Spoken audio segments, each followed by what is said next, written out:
happy. That's all I did. I hate you. Holy shit, Danny.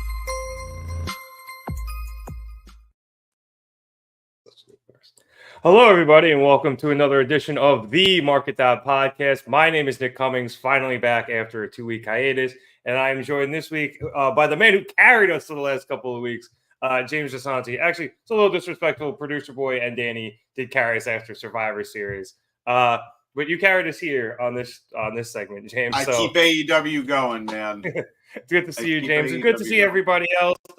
We are here, obviously, once again to review another episode of AEW Dynamite, which saw the continuation of the Continental Classic. And we are actually going to start at the main event, which was a TNT Championship match between the Rated R superstar Adam Copeland and Christian Cage. I will jump right to the end here, where we saw Christian leapfrog over a spear and hit a kill switch that Copeland was able to kick out of. Copeland then went for a spear, Christian then went for a spear, but Copeland dodged in a corner. And as Christian went for the spear, he accidentally clipped referee Bryce Remsburg in the head, presumably with his elbow, forcing Remsburg to go into the ropes and hold his hands over his head. Christian then notices this as Copeland is down, and Christian decides to kick Remsburg in the dick and drop him to his knees to give him more time. Christian then goes to the outside, grabs the TNT Championship, and lines up Copeland with it. However, your hair does look good, James. I need a haircut, but I'm saving it for Christmas.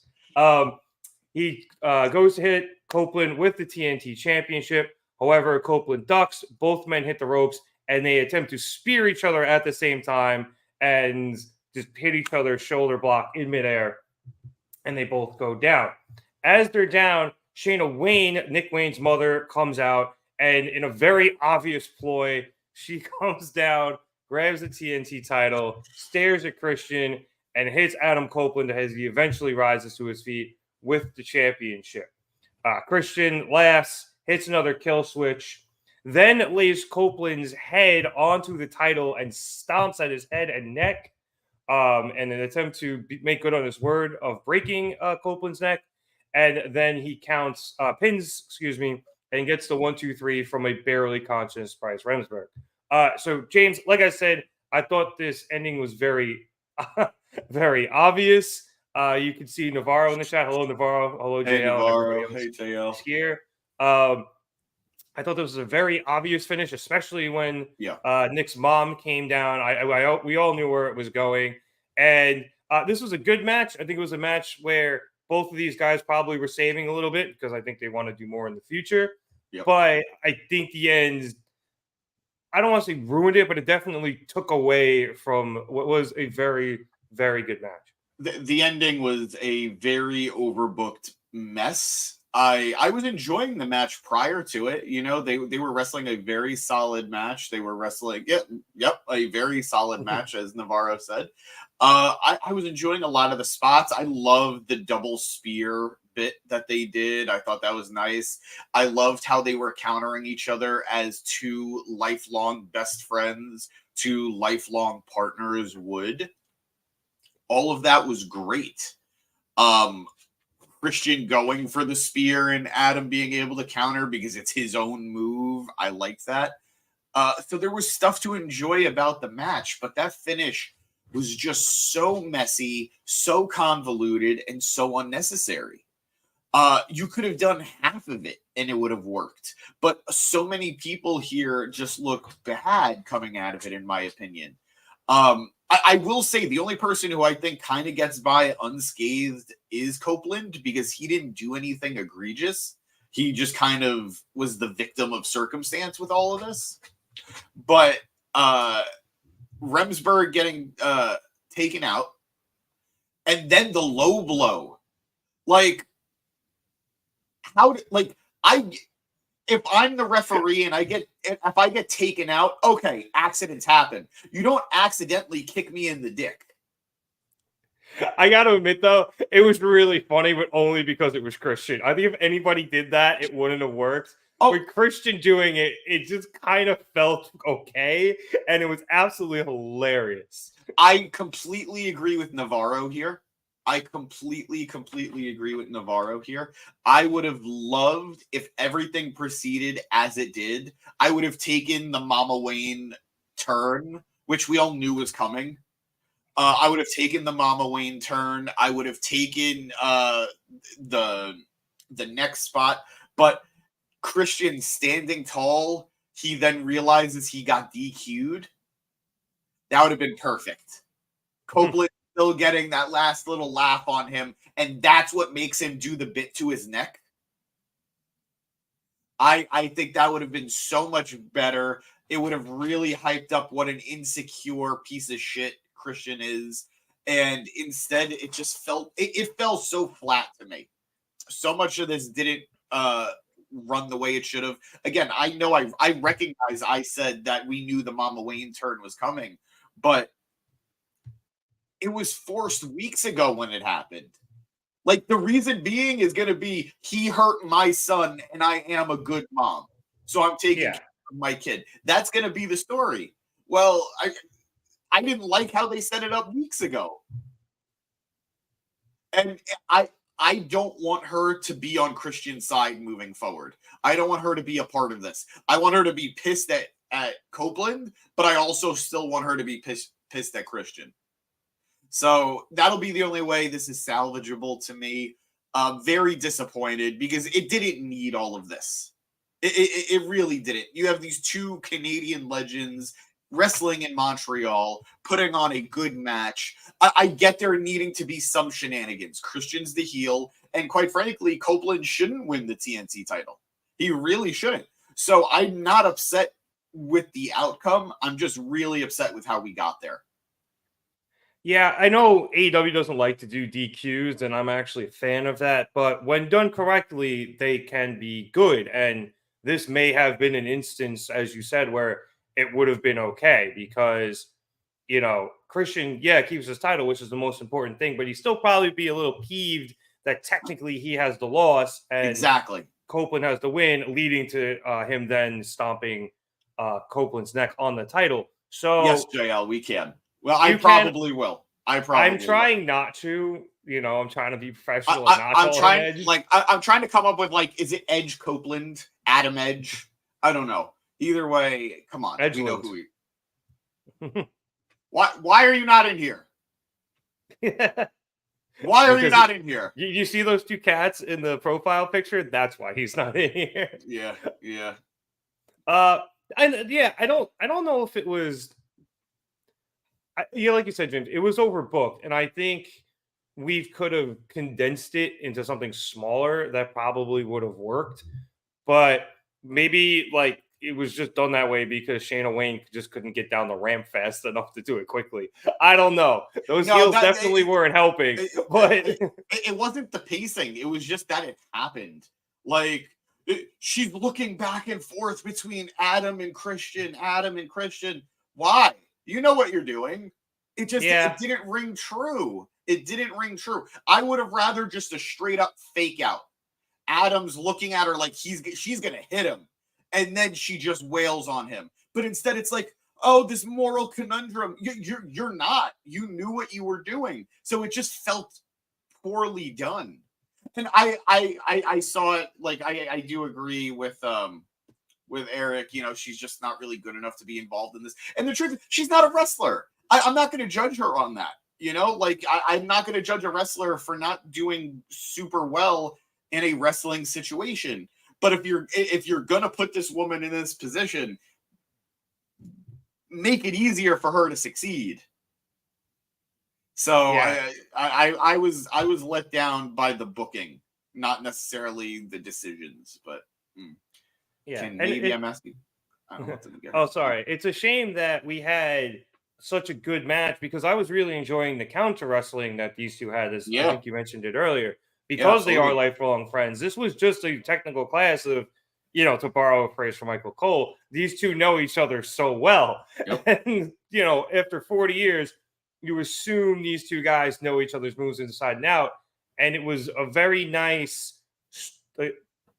weaving of storytelling where each guy has to figure out what the other one's going to do, and they know, but they're like, okay, he's definitely going to try to zig instead of zagging. So I got to, it was really cool the way it was turning out. And then the ending just was so convoluted and nonsensical that it unfortunately took away from what was becoming a very good match. Yeah. No, I agree. Let's head back to the top of the card where we saw Jon Moxley take on Roosh. In the Continental Classic over in the Gold League. Shout out Mox with the "fuck the hard cam" on his shirt. Oh yeah, that was funny as hell. I will take us again to the end of the match where Roosh was able to get Moxley down in the corner. He hit him with a shot to the jaw and then stomped him out really quick before running into the opposite corner to set up for the bullhorns, what I believe was his third attempt at that. However, he took too long because it's Roosh and he just showboats all the time. And Mox countered his run up with a King Kong lariat. Mox then hit a Death Rider, but Roosh kicked out, and Moxley very quickly transitioned into the rear naked choke.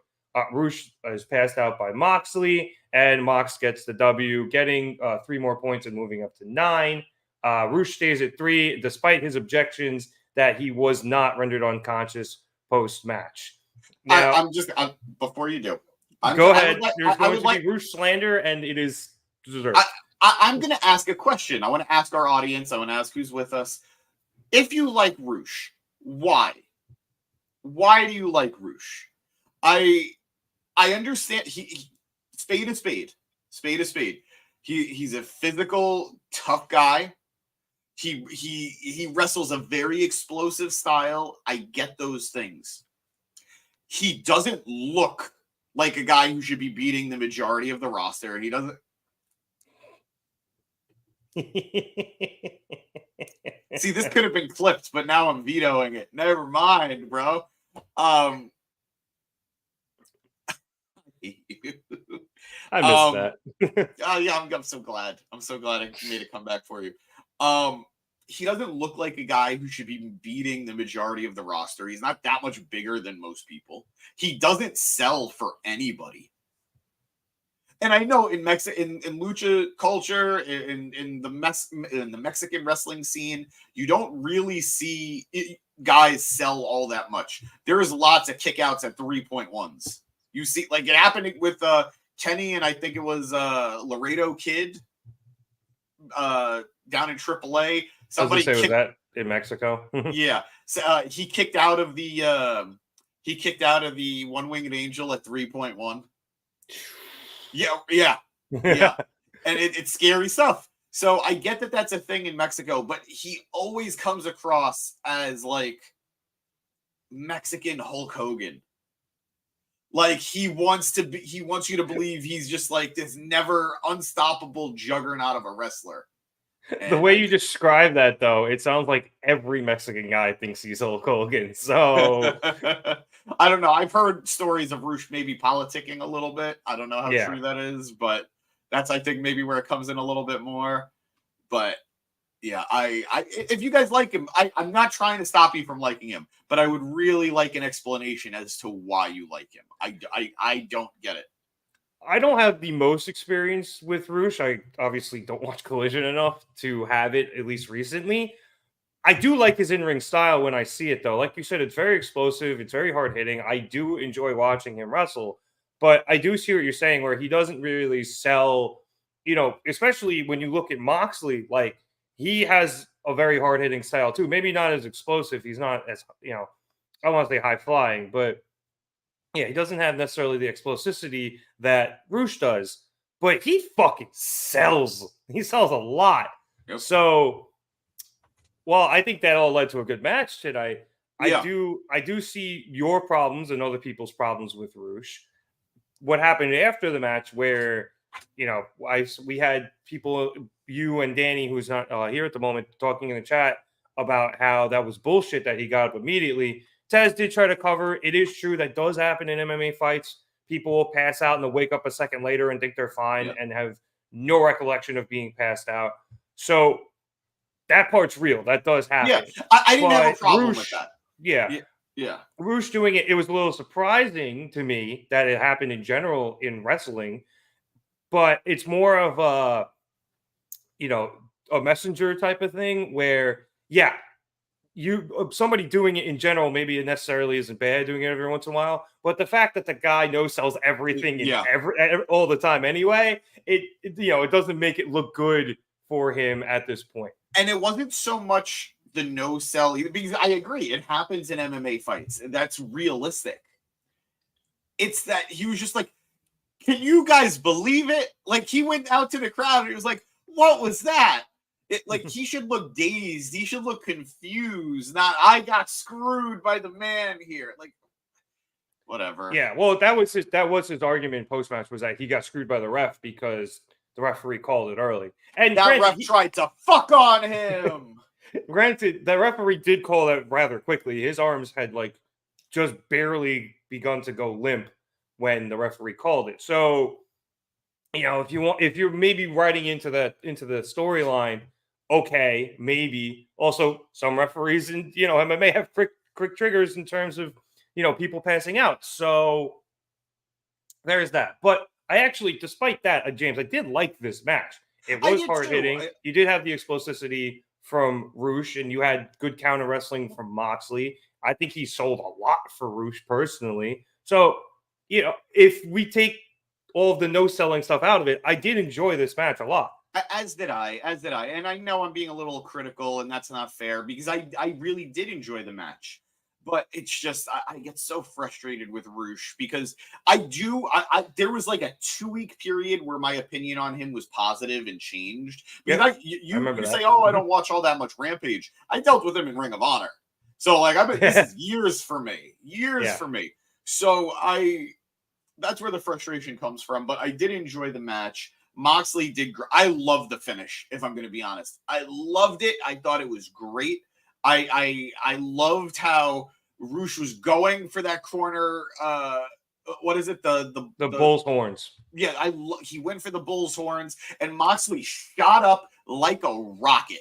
He shot up, hit him with that clothesline, and then hit him with the Death Rider. It looked great. And then he immediately transitioned into the choke. It looked awesome. Hi, baby. How you doing? Bro, this dude didn't even deserve to kick out of a Death Rider, let alone stand up after being choked out. Roosh is garbage. I know you were trying to be kind of neutral, and you didn't want to offend anyone who's a fan of his, so you're being a little easy on it. My dude is garbage, all right? You think this is a tough guy? He's a big doof, all right? He's not a leading guy like he thinks he is. This guy would be at best, my guy would be a heavy to the main villain. He would be like the villain's number one henchman at best. Look at his face. He was with Andrade, but with you, I don't think that's going to help much. He has the face. If I'd take Andrade over Roosh every day of the week. Genuinely. At least Andrade has a look. Look at Andrade's face. Andrade at least looks like he could be a main guy, a main character. Hey, producer boy, bonk. Roosh, good for you, but bonk. Roosh has the face of a henchman. And him, I don't like his matches. I don't get it. It doesn't appeal to me. I've given him enough chances. No, he had one match that you really liked. What, the Brian one? And even not when he beat the shit out of Jungle Boy. No, I didn't like that one either, because even in that situation, he's not the guy to do that. I just figured your hatred of one would allow you to enjoy one aspect of that match. And it's, if it was real life, sure, but whatever. Hi guys, what's up? Hey Danny, long time. Welcome back, buddy. We missed you. Hasn't been that long. For me, it's been like 2 weeks. I don't like that. Same. I don't like that one bit. But yeah, the match was all right. I did enjoy it. I love the finish. Moxley looks so smart, so relentless. That's what I really like, the relentlessness of Moxley. And I like that too. I agree. It's just that it's Roosh. If it was like anyone else.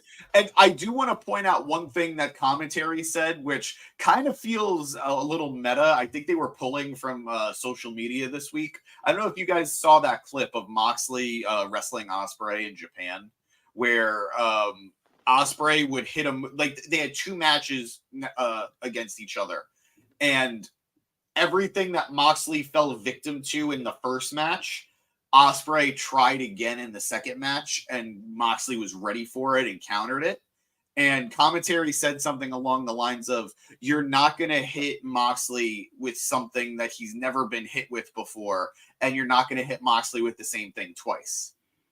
Yeah, I think they said Moxley's not going to lose to something he's been hit with before. I believe was the line. Because it was right after Roosh hit a pile driver. Yeah, and I love that. I think it really speaks to Moxley's wrestling character and what he's willing to put himself through to win and how smart he is as a wrestler. So I really enjoyed that they highlighted that. And yeah, strong. I would just like to say this tweet on screen is a terrible take and it's completely wrong. Not one match in this C2 has disappointed. That's just that's Continental absurd. Classic. I don't know if I can't think of anything that was a true bummer. Like, there have been things that haven't been like, oh my God, this is amazing, but I can't think of any stinkers yet. I missed the last 2 from last week, I think, because I didn't finish the episode before today. I fell asleep watching it last night. But it was like 2 a.m. Leave me alone. But all of them I have seen so far, including the ones tonight, have been very entertaining. They've been some fairly fresh matchups, and the ones we have seen, obviously the built-in storyline helps them along. But I think everyone's coming out and they're just going out kind of like old school AEW, just having good fucking matches, and I'm enjoying it. And that's good. I think I was thinking about it as we were watching the show. I am not burnt out on this tournament yet. And I think it's because of the nature of it being a round robin. None of it feels dragged out yet. We're getting some very interesting matches that we've either not gotten before or it's been a very long time since we've had. So most of this does feel fresh, and we're getting a tournament without it really feeling like a tournament given its nature. So I'm still on board and I'm still enjoying myself. Yeah. So I also have only been doing it for 2 days, so maybe that's why I'm not burnt out on it. But I'm sorry. Yeah, that's fair. I was gonna say I am simultaneously on both sides of it. This is the best tournament they've done in a long, long time. It just doesn't feel as much like a tournament as the other tournaments because of the round robin nature of it. That being said, none of the matches somehow simultaneously don't feel fresh, despite some of them actually being fresh. Yeah. Like, if this wasn't a tournament, what's different about this episode of Dynamite? There's just matches that are happening for the sake of matches, which would happen on any given Dynamite. You would get a random match like a Mark Briscoe versus whoever he faced tonight. I already forgot because the wrong person won. Oh, never mind. The right person won. Never mind. Well, still, no. I mean, I look. That's I'll save it for later. But I think the other matches in this tournament are a good part of why I'm kind of back to being a little down on it. Because no surprise victories happen mostly. That's my big thing, and I would like to talk about that as we get later. I completely agree. I think they botched at least one match tonight in terms. We're at a point where like this feels cool, but if it wasn't happening, I can't see that much being different. So it's like it's simultaneously one of the best tournaments I've done in a while, but it also feels like a little hollow at the same time to me. I'm gonna pose a question to you both, and I would like your thought on it.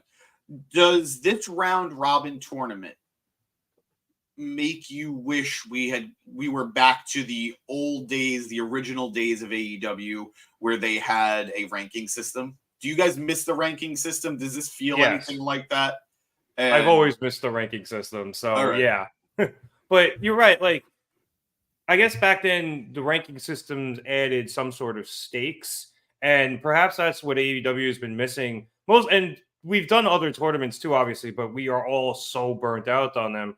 This one is giving us those old school, like I said, those old school, hey, just kind of a random but cool matchup on Dynamite style vibes, but it's now added stakes to it because you got to get points, because you got to get wins, because you not only want to win this tournament, but you want to get those 2 other belts that Eddie, for whatever reason, decided to put up.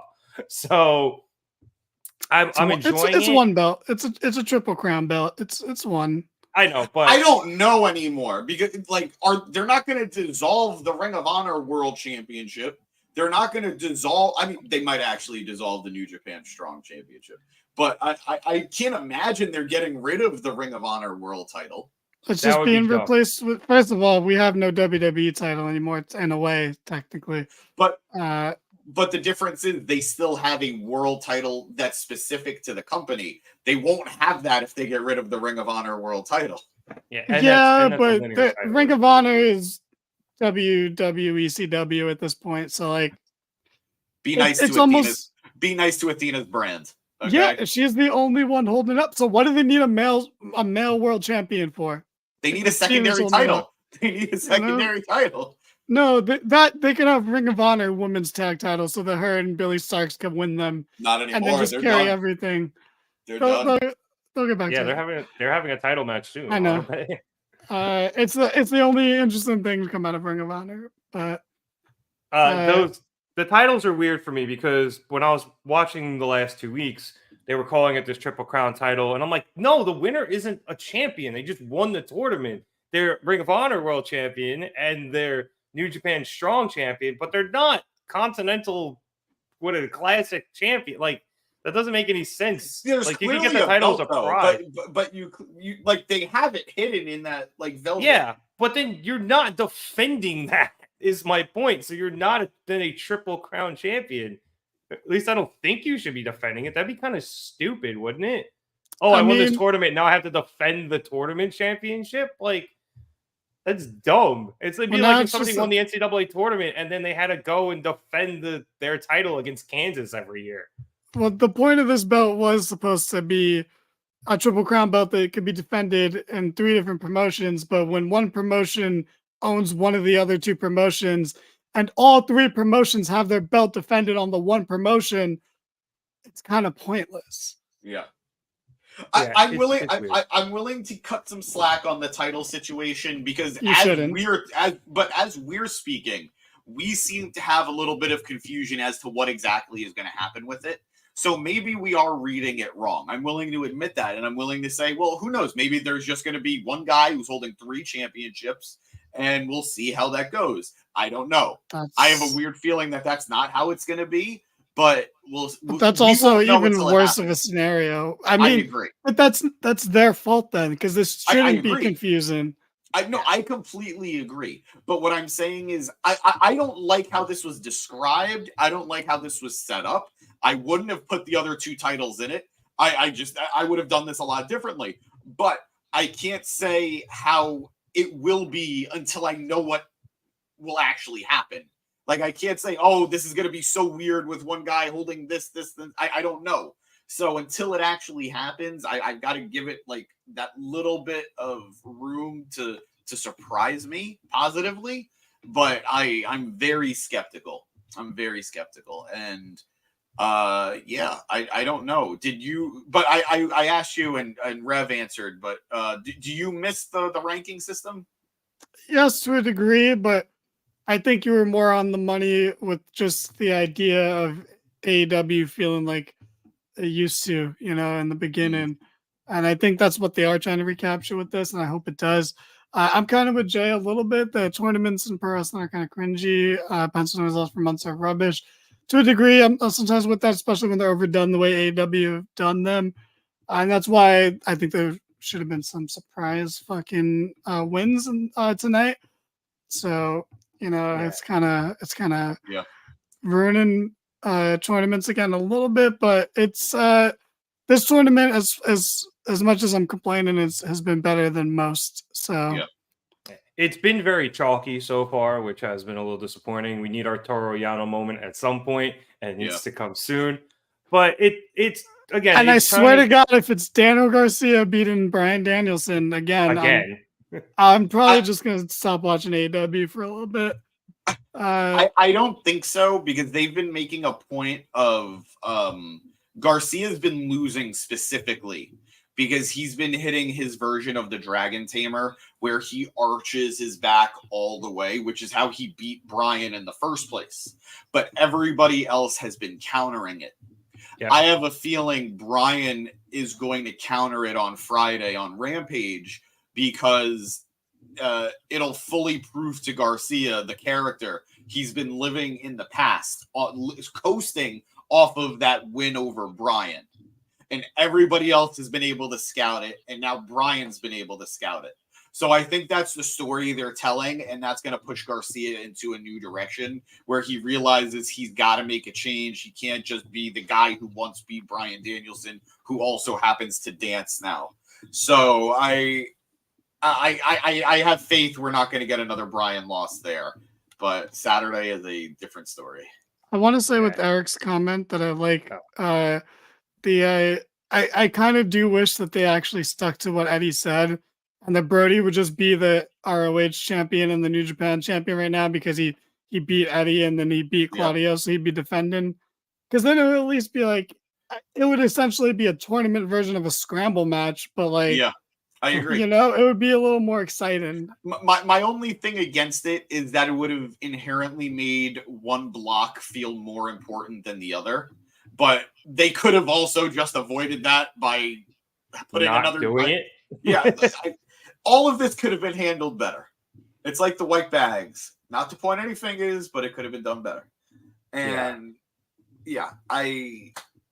so much of this should have been properly explained, and I think they failed with how they delivered those messages. But I don't want to dwell on it too much because I have been enjoying the tournament. What? I said because we already did. yeah. But I have been enjoying the tournament. I enjoyed most of tonight, even though I think Danny and I are going to complain about the same thing soon. But let's just move on. Yeah, I mean, it's very difficult to come up with new ways to make stuff matter, on the show, especially when you're just doing random matchups. So it's a great question, Sean. Sean, it's why I think Swerve is winning this tournament. So he gets something big to from a storyline point of view, keep him busy and keep him away from the AEW World Title. Which, granted, our own podcast here is very much in disagreement about what we think the finals are going to be, let alone who we think the winner is going to be. So I don't know, but I'm sticking with that. I think that's why Swerve isn't going to get that world title shot. He's going to be too busy. I just think this stupid belt is beneath Swerve, and I agree. I completely agree. I think any of the actual titles in AEW are, for Swerve, especially the world title. So but we do got to keep Swerve busy until 2024. So I don't know. We'll see how this. I mean, the finals is what, the 30th, right? It was World's End. Yeah, so, World's End. Yeah. We'll get there. And also, oh my God, I mean, I personally would love it if Beth showed up. Not to fight Nick Wayne's mom, but to do anything else. I know we're against WWE people just coming in and winning everything most of the time, unless your name is Bryan Danielson. But I would totally be okay with Beth coming in, winning either of the women's titles, and just going on a tear for a while. I know she could still go. She looks dominant. She feels dominant. It would be amazing. So I'm right with you there, Sean.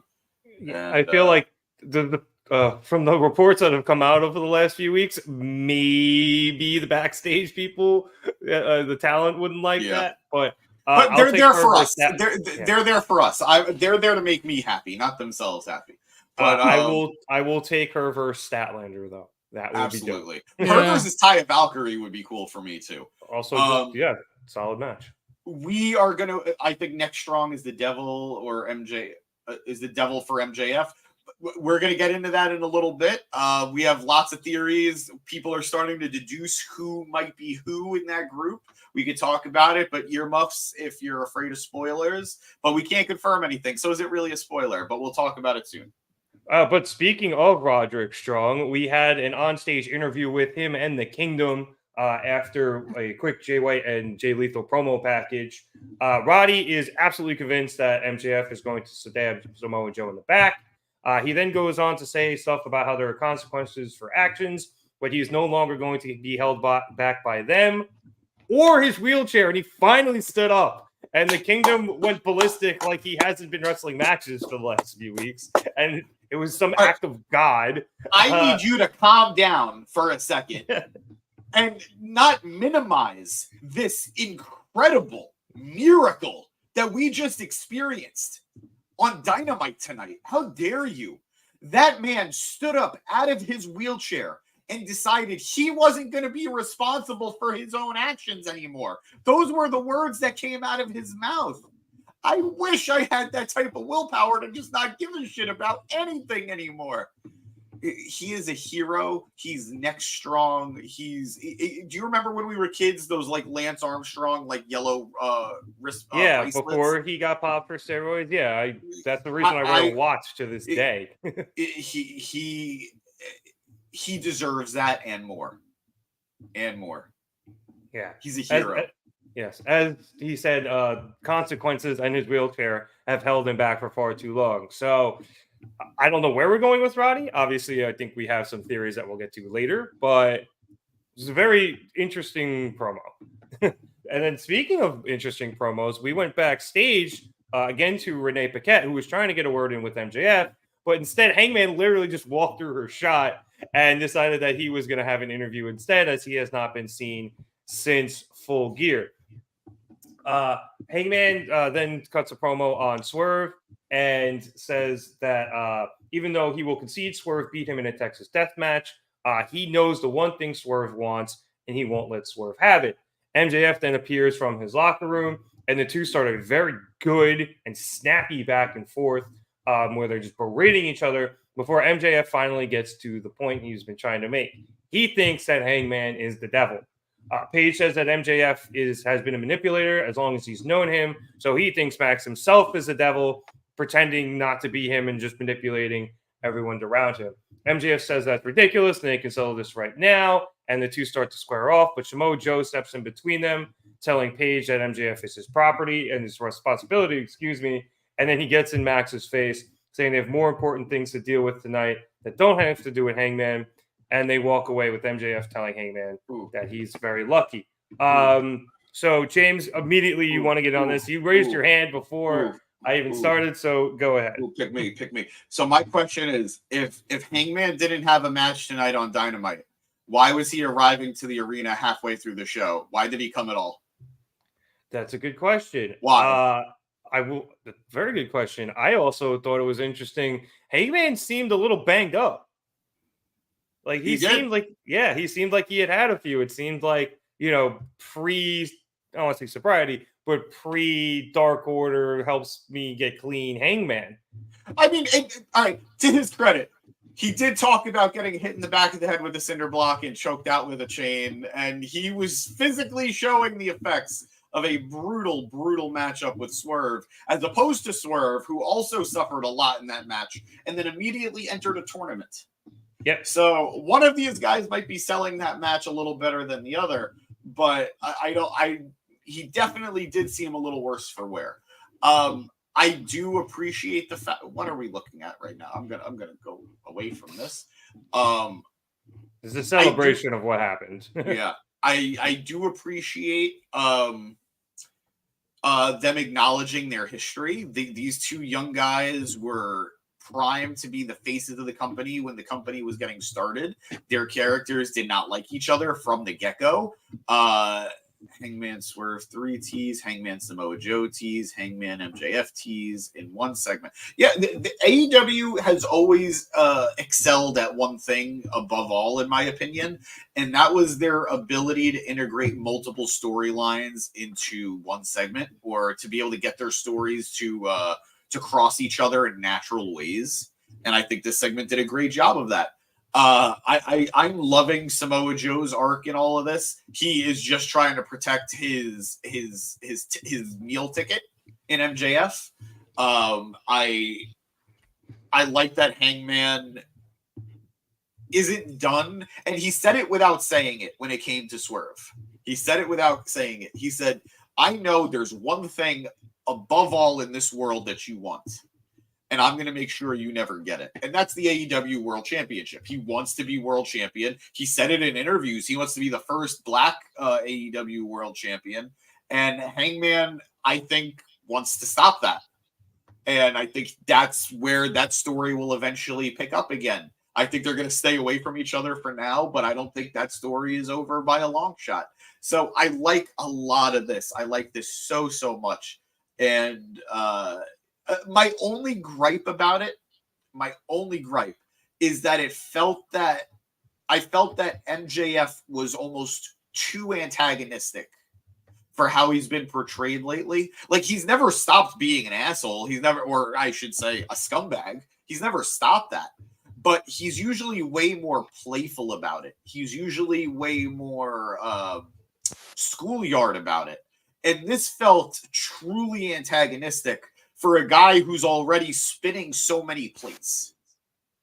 So that was the one thing that felt a little bit off here. And granted, he justified it by saying, I think you're the devil. So at least there is a reason he was antagonistic. But it did feel a little off from how we're used to seeing MJF portrayed lately, at least to me.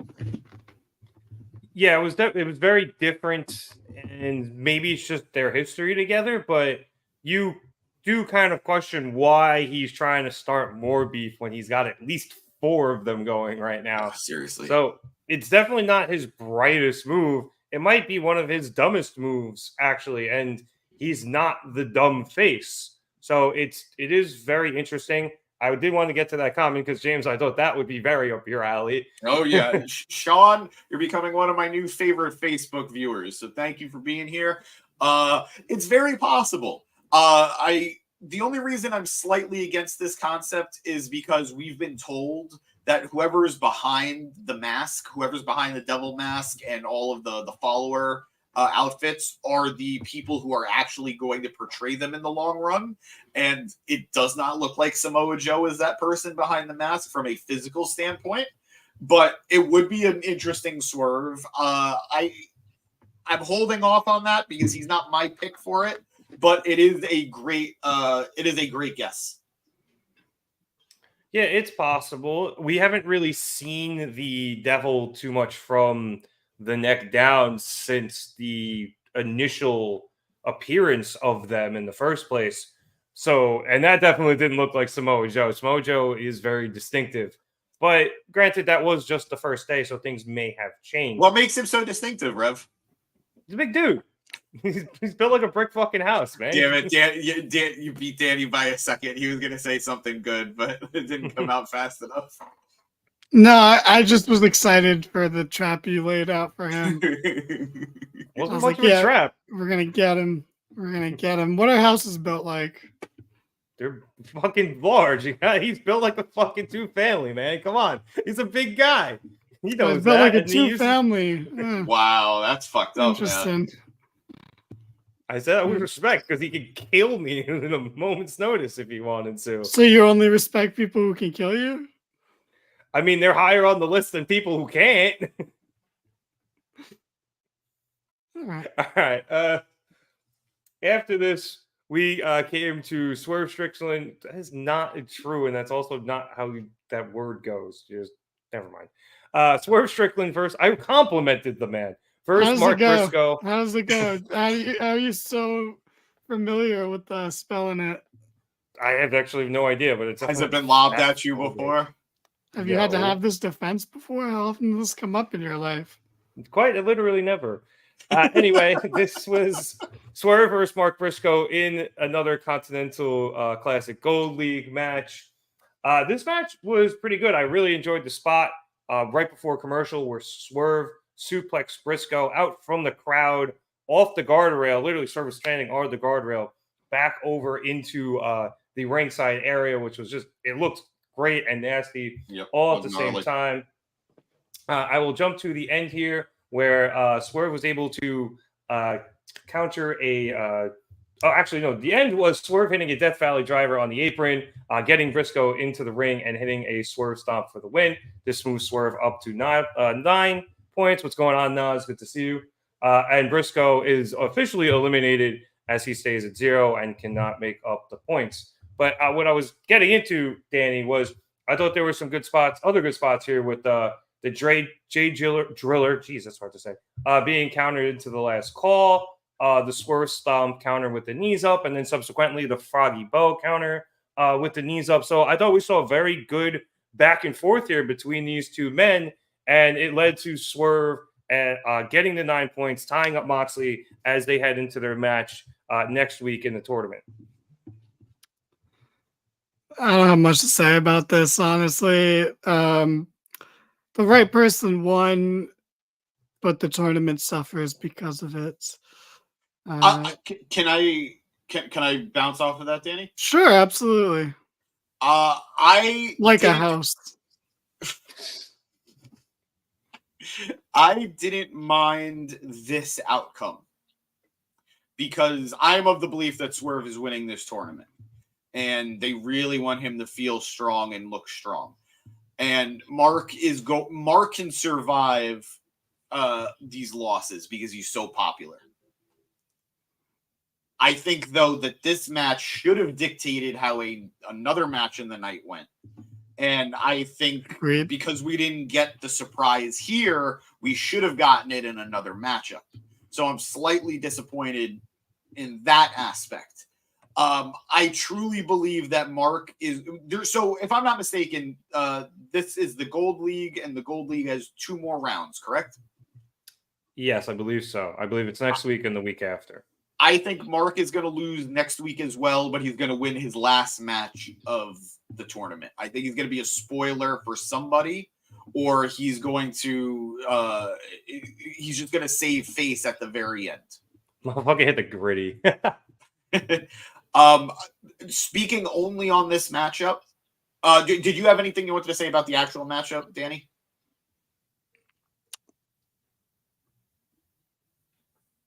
Your silence says no. No, that's fair. I do think that of anybody in this tournament who's suffering, it is Mark, but it's not because of the losses, but I think he is getting exposed a little bit. Something that we do need to remind people is that Mark Briscoe has been a tag team wrestler the majority, if not the entirety of his career. Unfortunately, due to the passing of his brother, that has now changed, and he is a singles wrestler now. And I'm very happy that Mark's career gets to continue. But we're not super used to Mark being a singles guy. He's not a stranger to it. He did it a bunch in Ring of Honor. He's wrestled a bunch of singles matches. But we're starting to see that Mark might be a little more limited in the ring. And granted, every match has had a fun spot. You know, like he did have a good spot last week with the the Cactus Jack elbow to the outside. He had a good spot here where he took that suplex from the chair from one side of the barricade to the other, like you pointed out, Rev. Thank you for that, producer boy. That was a great spot, but he's not known for being one of the best workers there is. He's known for being one of the best tag workers, but he's not known for being one of the best workers out there. So I think this might have been throwing him in the deep end. And I don't think he's failing, but he's not necessarily thriving either. And that makes me question why he was put in this position, other than you just didn't want to put somebody, quote unquote, bigger in there to take these losses that he's taking. So I'm a little concerned for him, but I am predicting a win by the end of the tournament. I'm a little surprised to see him eliminated so early, but I didn't exactly think he was going to go far either. Yeah, he doesn't have to face Lethal, so I don't know if that would be the win or he gets a surprise win over whoever he is. Is he has Jay White? Yeah, Jay he White? beats Jay White. I think that's the only way to salvage it, because there's no Jay White's not a factor in this. The side of the bracket, it's about 2 people and 2 people only. Yeah. So like, who cares? You know, if Jay White loses again, you know, it's not a big deal. So you might as well But that would have been nice to have this week instead of having it be, like James said, it'll probably be his last match. But at that point, that's asking a lot to ask us to care. It's especially when there's another guy on the side of the bracket that could be in the same situation. So I mean, shit, I think maybe you do it next week. I don't remember if they announced the matchup. They did announce the matchup. So they announced some of them. I don't remember seeing all of them announced. Yeah, I only remember seeing Swerve and Mox coming. Yeah, yeah. I think if you have him beat Jay White next week, I think that would be a lot bigger because like you said, James, it does help him quote unquote save face, but I feel like doing it the last week just is like, yeah, here you go, as opposed to him having a very big upset in week 4 of this, I guess. And really fucking up Jay White's prospects at making it into the next round. So I think maybe you do it next week. That seems a lot smarter to me. As for him being limited, I guess that's true. Like you laid out good points, James.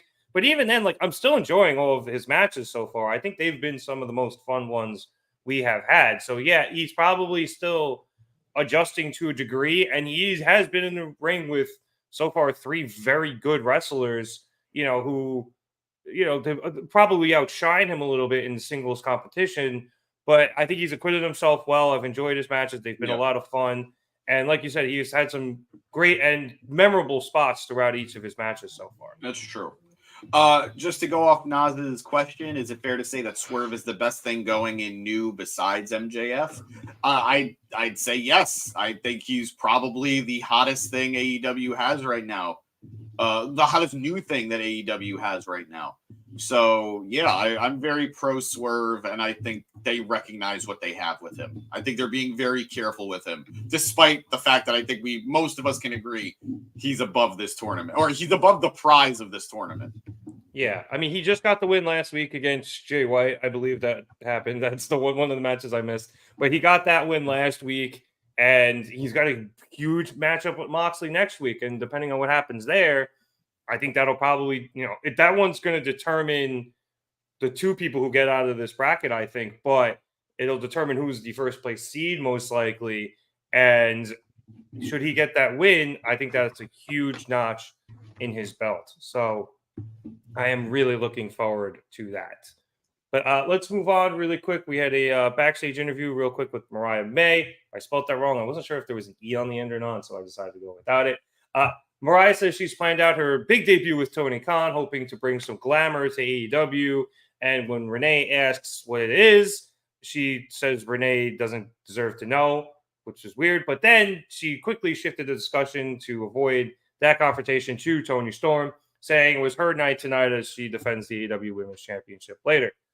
We then went to what was supposed to be Samoa Joe versus MJF against the Devil's Masked Men. However, this match never took place as Samoa Joe made his way to the ring, got into the ring, the lights started flashing, and Joe was then surrounded by 4 of these masked assailants, and it was just Joe. MJF was nowhere to be seen. However, the lights then turned out. When they came back on, the masked people were gone, and the Devil appeared on screen before flashing off and cutting to live video of MJF backstage, where he was laid out as it appeared he was hit over the head with a beer bottle. Samoa Joe then ran into the back, and we headed to commercial, and we never really got an update on it for the rest of the night. But, James, I think we set up a lot here. Obviously, we got another look at the masked assailants of the Devil, but the beer bottle is a bit of, I think it's a red herring. I think it has to do with what MJF said earlier, that he thinks Hangman is the Devil. And again, I thought Hangman was a little drunk, so using a beer bottle. I wish they explicitly said he was, because I think it would have lent even more credence to the fact that Hangman is the Devil. But I think the Devil is using their confrontation earlier in the night in an attempt to frame Hangman and throw everybody else off the scent of who the Devil is, and keep themselves in the shadows a bit longer. No, I completely agree. We've established that Hangman's character isn't dumb. He's not a dumb guy. He's not like a dumb cowboy. He's a smart guy. So if somebody's trying to create an air of anonymity, an air of surprise, maybe don't use something that is very associated with you as your weapon. So, yeah, I completely agree. I think this is a red herring from the devil to throw us off the track. I saw this tweet, and I don't know what the fuck it was. I loved it. It was so 90s, but the why? putty from Power Rangers. Why? Also, Kenny. Also, he kind of low-key cribbed that off of fucking Wrestling Isn't Wrestling. Yeah. I see. Okay, Ken. Kenny, who should have been in the tournament. But anyway, I'm disappointed because I wanted this match to happen. I really wanted this match to happen because I thought we were going to get either some confirmation on who some of these guys were. Even if they didn't want to reveal it, I wanted to see them wrestling these guys, and if we could like sort of put together the pieces on our own without it being officially revealed to us. Wouldn't that have made it incredibly obvious though? Not like necessarily. We see the styles. I think people are distinctive enough for us to figure out. Be like, oh, he's using that move. He's using this move. That's, the Kingdom's moves or whoever it ends up being. But isn't that even better if maybe they're using moves of other people to distract and make you wonder who the fuck are they wrestling? Maybe. I think it would be very difficult, but it's, if you're going to do it, that would be the way to do it. I need to believe that these trained professional wrestlers are capable of hitting moves that aren't their own. I need to believe that, let's be real, Roderick Strong could hit Hangman's buckshot lariat or something, or the Deadeye at the very least. I need to believe that it's possible. Last time we saw somebody try to hit the buckshot, they almost blew their knee out. But yeah, we're talking about Logan Paul. It's a better buckshot than Hangman. What are we talking about? Apparently not. If you're injuring yourself doing it. But I think he was referring to Punk. Was he not? Yeah. No, but you were referring to Punk? Yeah. I thought he was referring to Logan Paul. No, Logan Paul's one of the best wrestlers on the planet. What are you talking about? But he hurt his knee doing it. Oh, did he? I forgot about that. Well, point stands with both of them then. I should have left it ambiguous. But, James, to your point, yeah, I've seen Tyler Bate and Pete Dunne wrestle as each other and do each other's moves perfectly to the point where if I didn't know it was the other guy, I would have believed that they were each other. So I guess you're right. If you are good enough, you can emulate somebody else and be them for a match. So it is. I got to believe it's fairly difficult to do though. But I'll give you perspective. LA Knight was the physical model for WWE 2K games for like 4 or 5 games. That means every move you saw in those video games, LA Knight was the one hitting them. I gotta believe that if LA Knight could do it, these guys could do it too. Which is weird because the dude could barely wrestle as it is. Exactly. How do we know that MJF was actually attacked? No one saw the attack. And Kenny Omega has clearly stated that MJF was drunk. And obviously we can't trust the Elite. What is this tweet? What am I getting out of this tweet? What are they accusing anybody of? I don't know. Maybe that they're saying MJF hit himself with the bottle and he is the devil. That was very clearly what the tweet was implying. I don't understand why your comprehension was so poor. But why the Elite? Like, we can't trust the Elite. It's a can trust. Okay. Yeah, so it was a Matt Jackson fan account. So no, I know. I didn't understand what the tweet was going for. I misread, and that's on me. Okay, do we have predictions for the masked assailants here? I think a lot of people think it's Roddy, the Kingdom, and Wardlow. Is that where we're all at with this? Danny, I guess we can start with you here. Yeah. Well, obviously the devil is still CM Punk. I firmly believe that. That's, him or Britt Baker are the only 2 payoffs that'll be worth it. So it has to be them. God, I hope it's Britt. I still do too. Yeah, I still do too, but especially if it's not going to be Punk. But I still think it could be. But I don't actually care who the goons are. The goons don't ever really. Now they need to be revealed because I think it would be a fun tease to have, like Joe choke out one of the guys and then MJF goes up to him all Scooby-Doo style and rips the mask off, and maybe it's all the women's division, because just using the Scooby-Doo logic. He's taking their time. Taking their time and using the Scooby-Doo logic. The bad guy is always just someone who's like hard on luck, and like it's a librarian and the library isn't getting any money and it's being shut down, and they're just stealing money instead. I was gonna say no. It's usually somebody stealing from the library because they're trying to build a building, and it's the person who's trying to build the apartment complex that's scaring everyone in the library. I feel like it's a lot of hard on their luck people, like professors and stuff, where something hard times are befalling them. The Scooby Gang are the villains of the story, typically. Yeah, like if the professor just got fired and now he's like trying to scare everyone away from the school so he'll get rehired or something, or for revenge. It's usually for money to stay alive. For money, I feel like, but using that logic, the women's division is so underserved, and they just, they're trying to do the whole devil thing to get MJF's TV time so they can be pushed properly. So, there we go. It's the women's division for sure. We solved it, guys. We solved it. We did it, Reddit. Who do you think it is, James? I mean, I think it's a lot of the usual suspects. I think Wardlow, and it kind of plays into how Wardlow's hair has looked so stupid lately. It's because he's always underneath a mask or a hood or something. I do think it's the Kingdom plus Roderick Strong, but I'm a little bummed out by that because I don't like when groups get absorbed into bigger groups.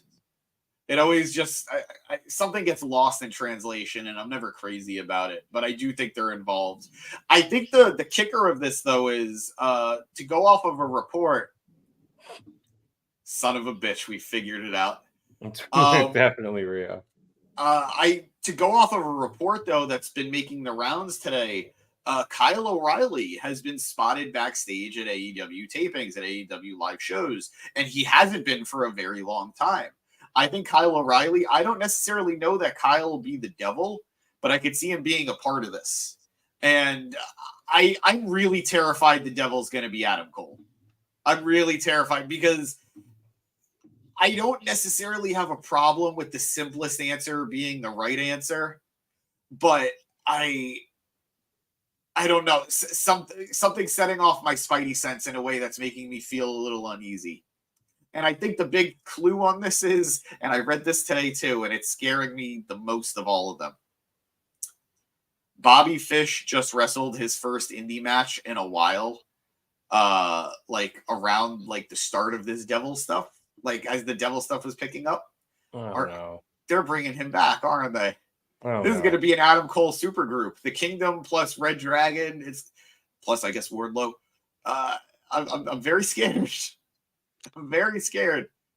I mean, they can bring back Bobby Fish to be a henchman. There's no problem with that. I will need to go back into the history of this podcast, but I'd be willing to bet a shiny dollar, a crisp $1 bill. I was going to say, which coin were you going to use? A crisp $1 bill that you, sir, said Bobby Fish has nothing to offer in any capacity in wrestling. He's gone. He shouldn't come back. There is no need for him ever. That sounds just like me. And I probably did say something along those lines, but Punk's gone. You might as well bring in everyone except Jungle Boy, who had a problem with them, folks. Where's the lie? Retribution. God, it's gonna be Mustafa Ali.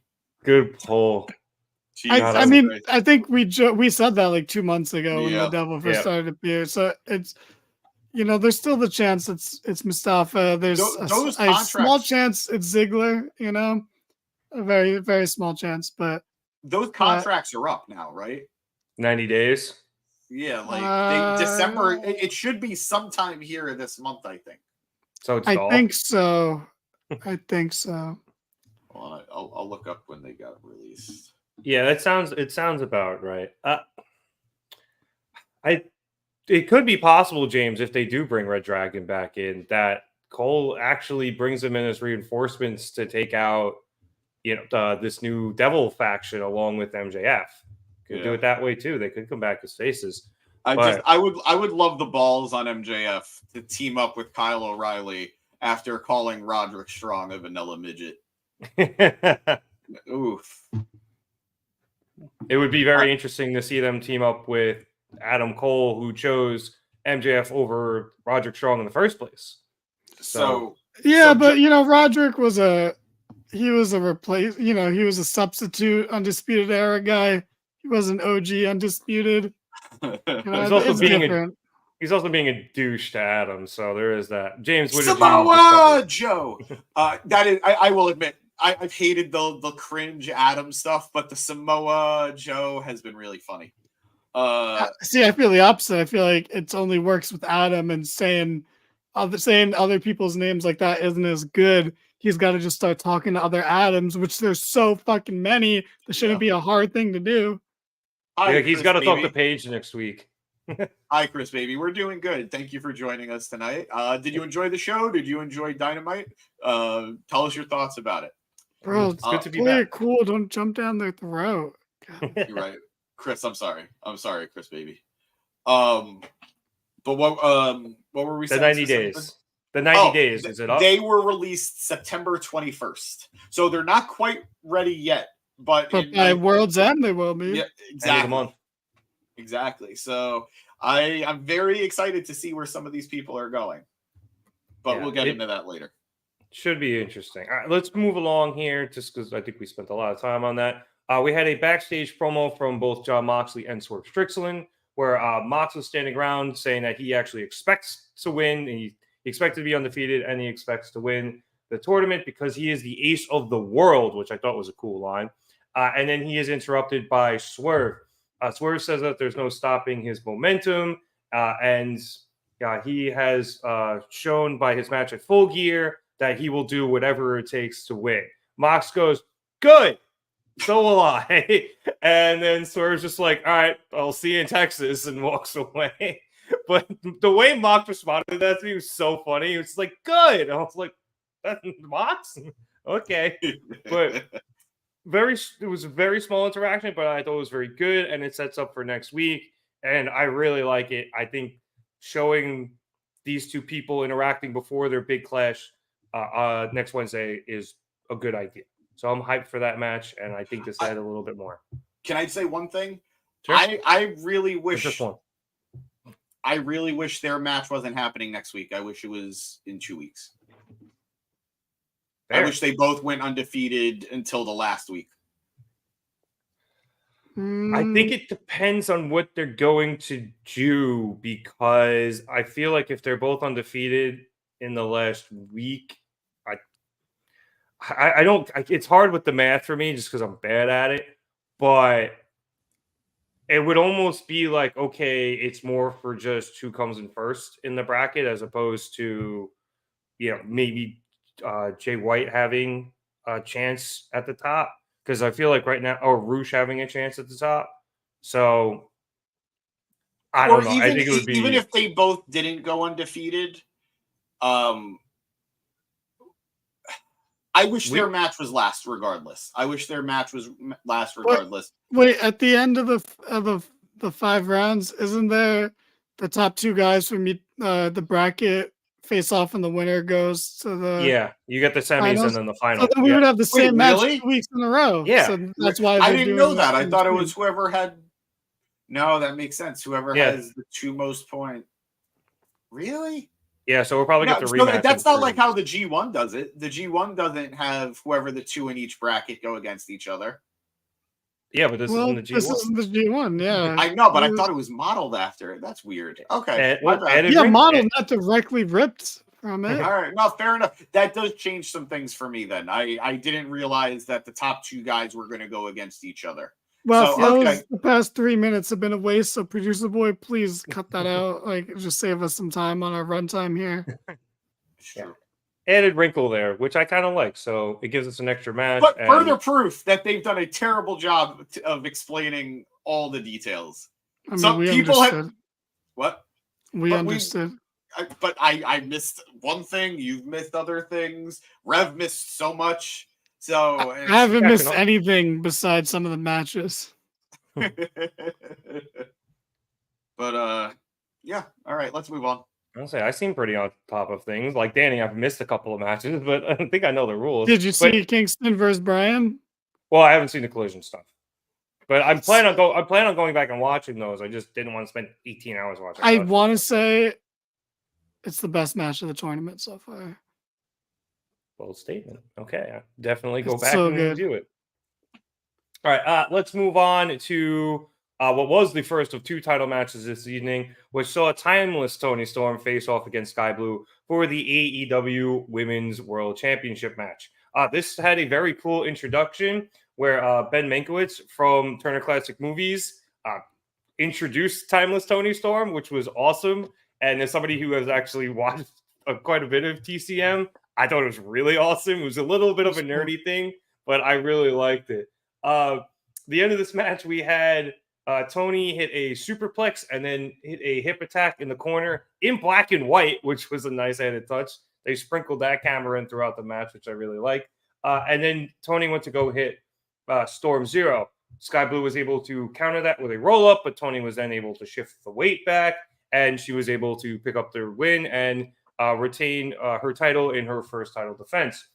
After the match, Rio makes her grand return to AEW. I've had that song stuck in my head since Producer Boy put that tweet up a couple of minutes ago. James stopped barking. The dogs didn't make the playoffs. Anyway, she comes in and steals Toni's spotlight, which, as we all know, is a big no-no. Toni goes to take out Rio. However, Rio dodges the very, very angry punch, hits the ropes, hits a dropkick, and then is going to go again. But Toni is saved by Luther and carried away. So, James, I thought this was a good match. Skye has, as we say all the time, as she's on TV, she always improves. She always looks better. I thought she did a really good job here tonight. Toni's character work continues to be amazing. She hit a really nice hip attack in the corner of the barricades, which I thought was cool. Also, side note, Skye Blue hit a hip attack, and it was actually really fucking good. Shocking. Shocking. I mean, Toni has, we've said on this podcast, we all think Toni has the best hip attack in the world right now, but Skye's was really good. So I enjoyed this match. I enjoyed the setup at Rio, and I enjoyed Ben Mankiewicz at the top of it. I enjoyed the presentation, just like I've enjoyed the presentation of most things Toni has been involved in since the Timeless stuff has started. Yeah. Eric watches for the plot. Yeah.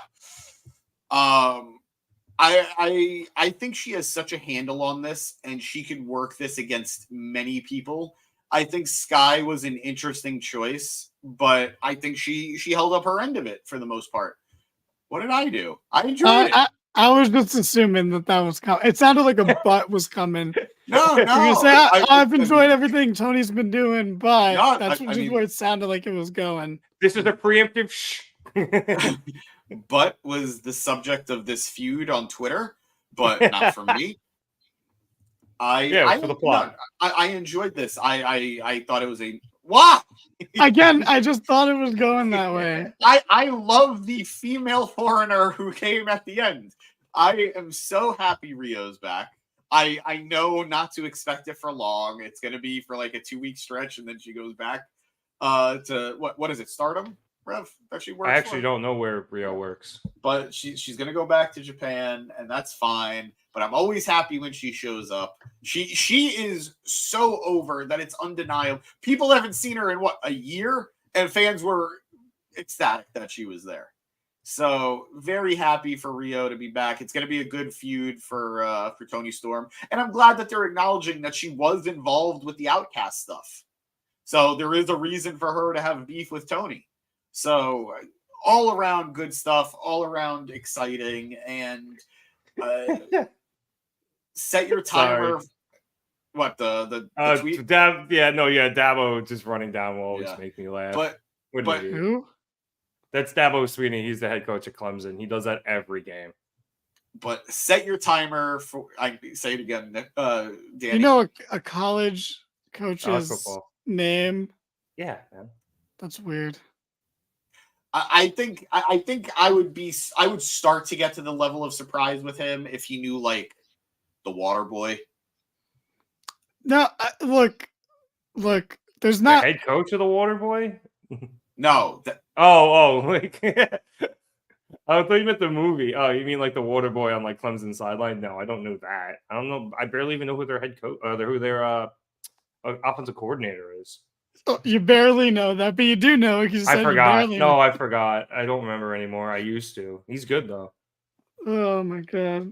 Anyway. Oh, man. All right. Anyway, yeah. I'm never gonna win the I like college sports argument. Nope. I mean, it's not really an argument. It's just one of the only things that I can really bust your balls about because you're pretty normal otherwise, you know? It's like I'm not gonna make fun of you for being colorblind that often anyway. So like he's not colorblind. You know, very colorblind. He's color intolerant. Okay, I was like, what do you want me to say? That sounds way worse. Honestly. That sounds terrible. That sounds like the opposite of colorblind. He sees them all, and he's got opinions. So I like this match too. It is Skye Blue's a weird choice because she just lost the title match 3 weeks ago. Yeah. So that's kind of stupid, and that's just a problem. With the AEW Women's Division, that we're not always gonna, we can't get into it every single week, but it's just everyone knows that it's reoccurring. And even with Rio coming back, it's like this happens every new champ. Like Rio was back, it was like what 6-7 months ago, it wasn't that long ago. And it's just so put over Toni, which is good. And then it's the cycle like continues. You know, this is why Mercedes is going back to WWE instead of coming in here. Like, do you think so? You think she's going to go back? Yeah. I think at this point, I think the damage control storyline is too tantalizing, whereas there's nothing here for her. Yeah. That match with Jade is just too appealing too, I think. But is that a joke? Is that serious? I don't No, I think a lot of people are waiting for that or hoping for that match to happen. Sounds like a good match to me, at least on paper. I feel like on paper is the opposite.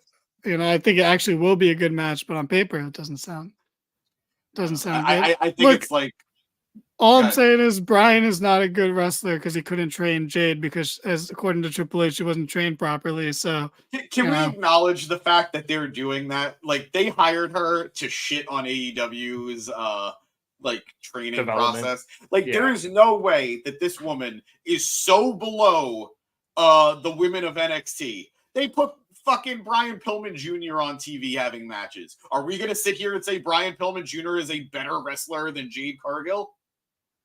No, I wouldn't because you know, you have reasonable. Eyes?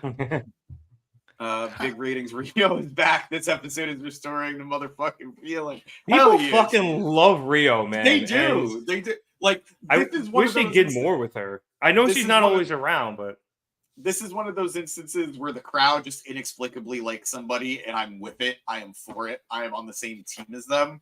It is like the anti-Roosh, where the people like Roosh, and I don't. You don't even compare. Like Rio is way more over than Roosh will ever be. Absolutely, yeah, of course. I don't even like Rio that much, but like you can't compare the two at all. No. You're Eric. You're wrong, but people like her. People that was good. Yeah, dude, people fucking love. They do, and I don't know if it's the music or her. I mean, it's part of it's the music. I cannot get that song out of my head. It is awesome, and part of it is just her. She's a good wrestler, you know, and she's been wrestling. She was, I think, 9 or whatever it was. She's good, and people like her, and she's always happy, and it just whatever reason it comes off on screen. And people go bananas for her. Like, who is it? Yuka Sakazaki is that her name, right? Yuki Yeah. People fucking love her too. And maybe that one's more for the music, but same thing. Like, she's good in the ring. And when she left AEW, people, you know, there were American people who don't necessarily watch the overseas stuff who are like, fuck, I'm glad I'm glad she's gone. I'm gonna miss watching her wrestle. So sometimes people just get over like this. I don't know how or why, but they do, and I'm here for it, man. I love Rhea, so oh yeah. Hopefully they do something with her this time. Last time she was just stuck in 3-way matches with, or whatever combination of matches with the Outcasts. So give me a little bit more. Do something. She's going to lose to Toni Storm and then be on her merry way, and that's fine. That's what she should do. Yeah, no, it is. Because it is. Toni is on another level. When this match ended, which was via roll up, which is like, you could have just beat Skye Blue, right? Like we just did it 3 weeks ago. But anyway, like the crowd were on their feet for Toni and like lapping it all up. Like this is special. And yeah, fuck it. Bring in, if Rio's someone else is gonna get reactions, bring her in and have 2 women wrestle who get big reactions, and then you keep trying to build from there. So that sounds like, something that can be built off of. So, in this particular case, I'm all for it. Let's keep Toni Storm star shining bright, and it's a good chance to bring Rio in to hit that yearly quota and get some good pops.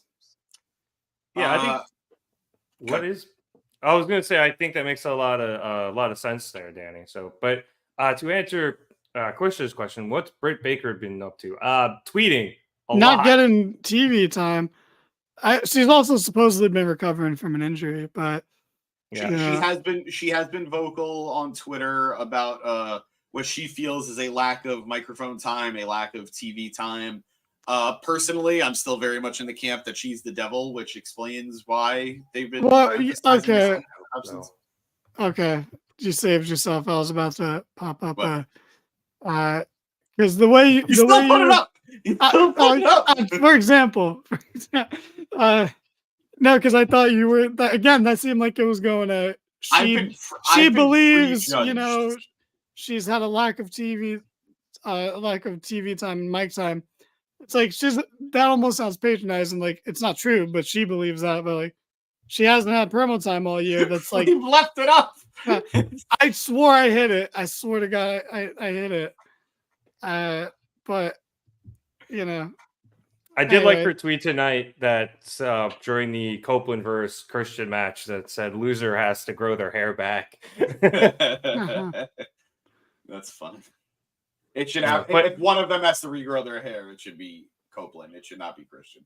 Yeah, no, Chris. I don't think Christian ever looked good with the long hair. I think he has the perfect haircut. Christian's perfect. I know you guys talked about it already, but I just want to say Christian's perfect. Don't ever change. And that includes turning babyface. Okay, don't ever change. Ever. I was gonna say, just to wrap up this timeless Toni Storm thing, James, I think you hit the nail on the head when you said that she just perfectly embodies this character. After she won and she was posing in the ring on the mat, like the way she's always so flustered and goes faint after she wins matches and stuff. She's got this down pat, and I think that's why people are eating up, because she just is working this character so well. Did we talk about the Mariah May thing? We did, right? Yeah. I briefly glossed over it, but if you would like to get more into it. There's not much to say. I just feel like they're moving those 2 stories at 2 very different rates. And they haven't done enough with the 2 of them together yet. That's true. I am surprised. No, I agree with you. I know what you're trying to say. I'm surprised they're moving this quickly with Mariah May. You would think she would spend a little more time, I don't want to say as Toni's lackey, but as her fangirl, continuing to be by her side before we start seeing this thing where she wants a little bit more spotlight, and we get this thing where she has this interview with Renee saying she's trying to bring glamour back to AEW and has a big debut planned with Tony Khan. And commentary mentioned this when Toni Storm won the title, or defended her title tonight. Mariah was out there earlier. She was gone by the end of the match. So they're clearly building this storyline where Mariah is presumably going to attempt to usurp her, but I would have played this a lot slower. I do want to, I think Eric does make a good point in general about the division, but I think with this particular story, so much of Toni's storylines have been very disjointed because we weren't expecting her to get this popular this fast. Yeah. All right. Who, Toni? No, I don't think anybody foresaw how friggin' over this gimmick was going to get. Like, she took the ball and she ran with it. We got to put Eric in horny jail, right? I mean, me and Rev did because we've always been Toni Storm believers. All right. I have turned around. We can all acknowledge I have paid my penance. I've said no, you have. But Chad hasn't. Chad tried to he tried to backtrack and he's trying to gaslight all of us. Yeah, I'm not standing for it. He hasn't been on the pod in like 18 weeks, but I still won't. Coincidentally, around the time Toni started to get really over, I think he recognizes it. What if Mariah May opponent at Winter's Cup? Lacey Vaughn. All right. Neither women deserve to go through that. Neither women deserve that. Bad tweet. But she exploded to the point that they couldn't deny putting the title on her. And I think that was inaudible. I think that was something they weren't expecting to do the way they did. And I'm glad they called it. I'm really glad they called it. But I feel that there was some awkwardness with her rise, not through her own doing, but just with dealing with the booking situation. And I don't want to see the Mariah May stuff be handled in the same fashion. But I'm down. Like, this is somewhat reminiscent of the Mickie James Trish Stratus stuff, just without like the sexual angle to it. And that yeah, self bonk. But yeah, but they let that cook for a while before they did anything. So I don't know. I'm on board for all of it. I'm worried because I want it to do well. Yeah, and the other thing too is there are so many unused women in the division. We can let this cook and push them a little bit more, but and try to heat them up while we let this simmer. But no, we got to do it quickly because there's nothing else because Toni refuses to book the women. At least this was on at the top of the hour. Yeah. It got the 9 o'clock spot, so at least they got that. But whatever. Thanks. All right. How much more is left of the show after this? Because I want to ask you guys a question. The last match. We literally just the one match because we covered the main event. So it was a quick promo package for the main event. Wait, hold on. Do you want to ask the question before or after? Before, because the last match is Jay versus Jay versus JJ. Okay, yeah. So double J. Neither of those two would be on this list. So obviously, I think we can put a top 5 of AEW this year together right now, and it's in no particular order: Christian, MJF, Swerve, Toni. Who's the 5th person? Wait, Christian, MJF, Swerve, Toni. And this is in terms of what's the criteria exactly?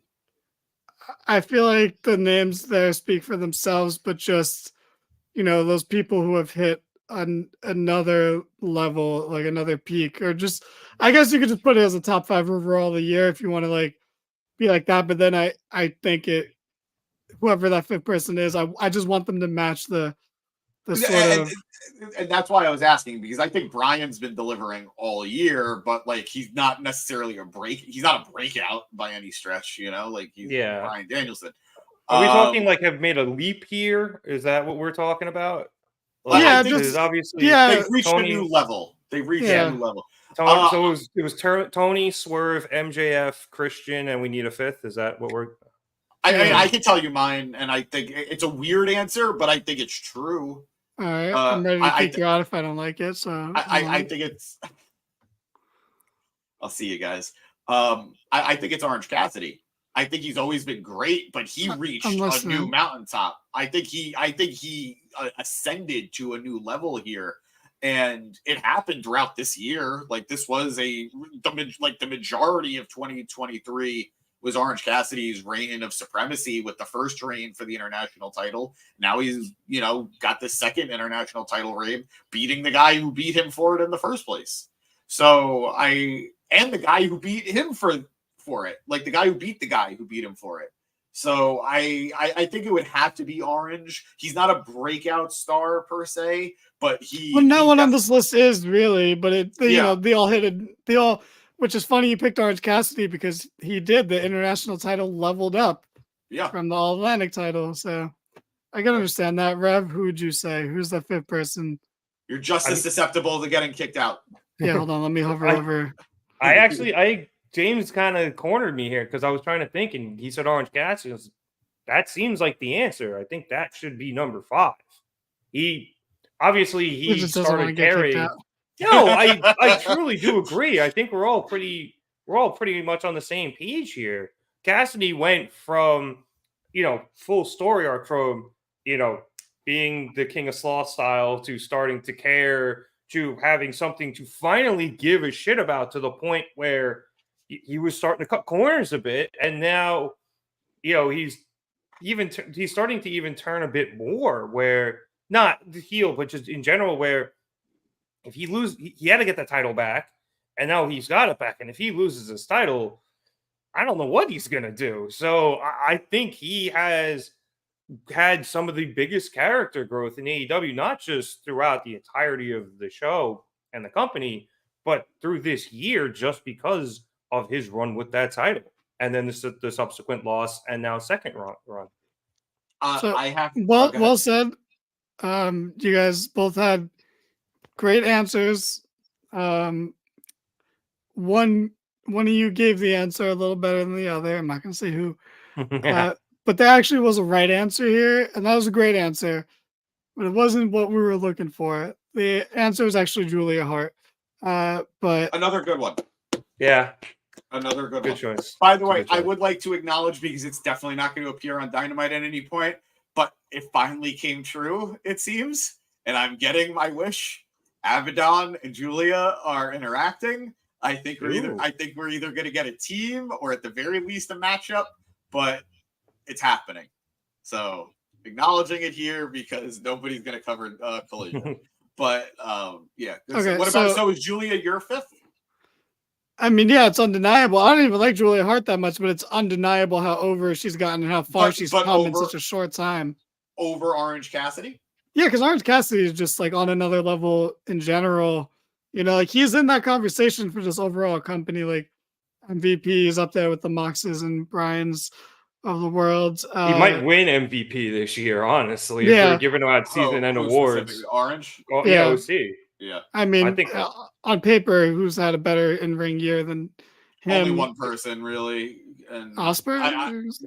Ospreay's had like a contract career year here. Yeah, so I was strictly talking AEW, but overall, like throughout all of wrestling, Ospreay's been insane. Yeah, which is fair, but so yeah, I would just say I would give it to Julia, because it's just, you can't not acknowledge. Like, imagine when she was hanging out with those fucking losers. House of Black? Yeah. No, I mean, who the fuck is Chris Garrison? Yeah, thank you. I wasn't even doing a bit. I genuinely kind of forgot. But yeah, like, who would have thought back then? All I could think of was the time the rap that Max Caster got suspended for, and how it was against them, and I'm like, now she is like one of the most over people in the company, and has come so far. It's crazy. So I'll give the hats off to her, but I'll throw in an outside looking in. She's not. I don't think she came up as much as Julia Hart did, but Skye Blue, I think, has had a pretty solid ascension this year. Yeah, that's fair. Going from a rookie to competing for titles. It's easier to equate the win to Julia because she won a title. Yeah, and Skye is still on that quest, but the growth has definitely been there for sure. Yeah, and Skye's character just shifted as opposed to Julia's, who shifted a while back. And she's been able to really grow into that character and win the title. And Julia could, in theory, Skye, in theory, could be on a similar path. Yeah. I've been saying it. She had been really cutting her teeth in Ring of Honor. She had really been doing a lot of growing there, and she's been putting on some strong matchups in Ring of Honor. And I'm glad that it's finally translating to AEW. So good stuff. Good stuff. Also, I think we can throw in, and I'm going to forget her name, but she is Ring of Honor, Athena's former friend now, championship. Billy Starks. Billy Starks. She came a long way too from again being Athena's very preppy lackey to now going against her for the Ring of Honor Women's Championship and plausibly defeating her. I don't know how plausible that might be, James, but it seems like a very good story for her to win that. So I think she's 19 years old. She's very young, so I'm worried about putting too much on her too early. But I am willing to sacrifice her overall career to get Athena on TV in AEW right now. So that's fine. All of her future prospects mean nothing to me if that means I could get Athena on TV right now. Some of you may die, but that is a sacrifice I'm willing to make. Lord Farquaad, baby. Right. If you haven't noticed, I watch a lot of Mike Meyer movies over my break. Sure. I love Halloween. Yeah. Wrong one. All right. Well, on that note, I'm gonna go to bed. We peaked. Wait, Danny. We have to talk about the last match, and I think I'm leaving it in James's hands. Everything. I feel like me and James are on the same page, and I trust him enough to cover it. There's no need for us both to say it and be redundant. So James has got this. Good night, Rev. Good night, producer boy. Good night, James. Good night, whoever's left in the chat. Good night, John. Good night, Danny. Going off, producer boy. Just Danny is. All right, James, let us, in fact, get to the final match before the main event. But the final match we have to talk about, which saw the Jays face up, Jay Lethal against Switchblade Jay White in the next... Sorry, I was going to say one more thing. I was like, going to leave, and then I realized I almost hit end stream, and I almost end full stream. So, good night, guys. Please don't do that. Just X out of your browser. That would have been so fast. That would have been terrible. Anyway, James, this crowd had a lot of fun with this match, as both people were obviously named Jay. Forever. Jay Forever. We got OJ chants. We had Double J chants, which is funny because Lethal teams up with Double J Jeff Jarrett. Yeah. I don't want to say they took over this match, but they did a great job with it. I think they elevated it. Yeah. Yes, similar to the Meat chants. Yeah. But this match ended with Jay White countering one of Jay Lethal's roll-ups. Commentary sold it where Lethal just overextended his roll-up a bit. White was able to easily then counter into a roll-up himself. And Jay White escaped with a win tonight. So that brings him up to 6 points, I believe, as Lethal remains at 0. And I assume that eliminates Lethal from getting one of the last two spots. It's official. He's eliminated, mathematically eliminated. Yep. James, I was a little distracted during this match because Fairfield, go Stags, they were coming down to the final minute of upsetting Yale, which is, dude, they were plus 16 and a half. Like, they were, come on. I was doing my best to pay attention, but what I did watch, this was very good. I'm not surprised. I thought they did a good job teasing their history together earlier during that promo package after the first match of the evening. So I really enjoyed this, but I think as you and Danny, who's now gone, have been teasing all night, I think you think that Lethal should have won here. I don't think it should have been Lethal specifically, but we are pretty far into this tournament now. 3 rounds in on this side of the bracket, going to be 3 on the other later in the week. And there haven't been any major surprises. No Toru Yanos. No Toru Yano. And because of the lack of surprises, we now have 2 competitors who are mathematically eliminated, which means there's 4 competitors who are still going for it? At least in the gold bracket, yes, because the only people on this side of the bracket. Yeah, the only people who have won matches are Roosh, Switchblade, Mox, and Swerve. And I think this could have been a more gradual thing. It adds stakes throughout the weeks coming, as opposed to major stakes having been done now, and now these guys have 2 more matches of nothingness. It doesn't matter if they get a win. Like, it'll be good for them, but it doesn't mean anything for the tournament, like for their standings in the tournament. I'm going to go out I'm going to go out on a limb. I believe Mark Briscoe is going to get a win by the end of the tournament. And I believe Jay is going to go goose egg. I don't think Lethal? Jay is going to, I don't think he's going to win a single match in the tournament. And I think that's going to put him in a new direction, which is good. But I think this was a weird move. Jay White could easily afford a loss and still be okay. Because he's not going to win it. No, he's not. So I don't think another loss would have killed him here. But I think this was bad the way they personally. I think they could have did this a little bit differently and more people would have been excited. But it is what it is. I think Lethal is. I just looked it up. Lethal is still only 38. I got a lot left in the tank. Yeah, he really does. He wrestles a relatively safe style. He's entertaining. He could still ascend to a higher level at this point in his career with his age. But I'm sad to see this is the direction.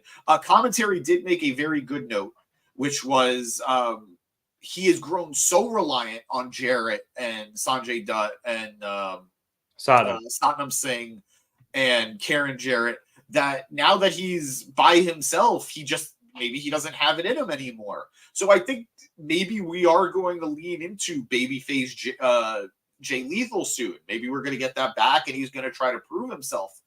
Time will tell on that. I hope for it because I am a Jay Lethal fan. So we'll see. But I really do think AEW put themselves in a weird position now with the lack of surprises that almost if we do get a surprise, it'll be a little too late. Yep. Because it's just going to feel like oh, okay, well, it needed to play out this way. So yeah. I don't know. I don't want to sound like a Debbie Downer because again, I've been enjoying this tournament. But in this particular instance, in this particular scenario, either Mark should have won against who did he wrestle this evening? Yeah. Wow, why am I blanking? He wrestled Swerve. Yeah. All right. He did the same thing earlier. He wrestled Swerve, and Danny was like, no, he's not beating Swerve. But then I think then Jay Lethal should have gotten the win over Jay White. One of these two guys who were about to get eliminated should not have been eliminated. Yeah, I agree. I think that's really dumb. You take all the piss out of the rest of the matches for those two guys. Like, now all they can do is just upset somebody. And, yeah, let's say, if one of them well, I don't know who Lethal still has to face Mox, I guess. Like, if he upsets Mox, yeah, that would be surprising. But wait, they didn't wrestle already? I could be wrong. I think they did. Oh, my bad. That might have been one of the matches I missed the other day from last week. But I do agree with you on Lethal, though. I do think he's getting goose-egged because I think what commentary mentioned is the story they're telling with him. Briscoe has always felt a bit of the Toriano character on this side, and not in the goofy guys are going to win one, but just in that he's definitely the underdog here. Yeah, and he's a spoiler. And he's going to steal a win somewhere. But he should have done it earlier to continue having to be viable in the tournament, as someone who could advance, and B, make the person who lost really need to win the next couple, and they have to scratch and claw and do whatever they can to stay in it. Well said. Because I don't know if Briscoe fought Switch yet. If he beat Switch tonight, then Switch got to face Roosh. They did wrestle. They did wrestle already. Okay, but I'm just saying, like, for example, that would have made way more sense, and it puts Jay White in a wild position where he's got that L. I know he already took one, but it was to Swerve. We all kind of, I don't want to say saw that coming, but it made sense Swerve was going to win, especially now that we, where we see everything. I think you're right. They did wrestle. I think that might have been the first week. It would have made a lot of sense if he already had that loss. No, they wrestled for the number one contender spot against MJF. Oh, so it wasn't. So I guess they haven't wrestled in the tournament yet. Okay, then my point. I was gonna say I just watched every match, almost every match. Well, but then my point stands. Like, imagine Switch lost tonight to Briscoe, and again, he could have lost to Lethal, but I think Briscoe makes more sense because of the story they're telling with Lethal. Mhm. If he loses to Briscoe tonight and he faces Roosh next week, that's a tough matchup that he's got to win. And, Roosh also lost tonight, and that's a tough matchup he's got to win. And Jay White needs it more because, he's dropped one more than Roosh did. So no, I thought Roosh lost 2 matches. I need the grid in front of me, man. That's what we need. Somebody should have pulled the grid up. Whatever. The point is, I think Producer boy. We both were on the same page here, where you could have made this a lot more compelling by putting some of these big time upsets at the beginning as opposed to the end, where it's just like, oh well, that knocked him out. Okay, like whatever. It takes the piss out of it, and it's a little disappointing. I think the matches, like I said earlier, they've all been good, and I'm enjoying them. But you could have literally switched up the timing. You could have probably kept all the results the same. And if you just changed the timing up a little bit, this would have been far more compelling for a longer period of time. Yeah, I agree. All right, so that is that. The match itself, it was good. Like I said, I missed most of it, but go whatever. Go Stags. 16.5-point dogs, upside Yale. At Yale. Okay, so I was watching Producer Boy struggle to find these brackets, so I'll take it the way we got it here. Extreme close up. I can't really see it. Okay. There we go. Okay, thank you, Producer Boy. I know, but this is also from last week, so ow. It's okay though. It's all right. He's looking. No, but it's there it is. There it is. Thank you, so Moxley has wrestled Roosh. So he's lost to Roosh has lost to Moxley, and he's lost to he lost to Jay White. And he lost to Jay White. The only thing this doesn't have is it doesn't have Swerve's win from tonight, but we could put that together. Yeah, that one's easy. He fought Briscoe. Yeah. Yeah, so Briscoe goose. So Jay White still has to fight Moxley. So again, that's going to be a fucking banger. So Lethal has lost to Swerve, Moxley, and Jay White. Yep. So he still needs to wrestle Mark. Yeah, and I think Briscoe is going to get the win over Lethal. Yeah. And I think that's how he gets his only win. And again, I hope that happens next week. So then Briscoe's final match, which I guess would then be against Jay White. I think it would be Jay gets the win. Yeah, Jay gets the win. And he looks like he might make it, but he falls just short because of whatever. Do you think there's going to be any ties on either side before this all ends? I thought at one I think that's going to be how if Swerve doesn't win, I think that's how they get him out of it. I think it's through a tie. But he's got who left? He's got Mox next week and Roosh. I think he ties with Roosh. Interesting.